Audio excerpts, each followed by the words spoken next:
ધારું મંડી થવા એટલે બાજુવાળાએ કીધું કેમ રોવા મીડ્યા તમે? તો આજ મને મારા બાપુજી યાદ આવ્યા કે શું કામ યાદ આવ્યા? તો કે એને બટેટા વડા બહુ વાલા અને આજ મને એમ થયું કે હાજર હોત તો બે કે એ ખાત ને એટલે બાજુવાળાએ તરત આખી વાતને ફેરવી નાખી ભાઈઓ.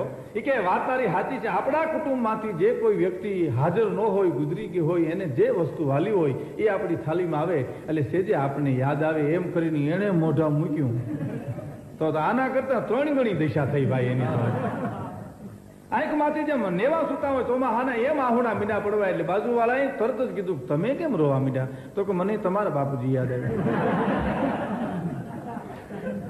તો કે મારા બાપુજીને તમે મળ્યા હતા? તો કે મળ્યો નતો. જોયા હતા? તો મળ્યો ન. જોયા ક્યાંથી હોય? કે તો તમે રોઈ પડો એવા મારા બાપુજી તમને શું કામ યાદ આવ્યા? તો કે મને એટલા માટે યાદ આવ્યા કે તારા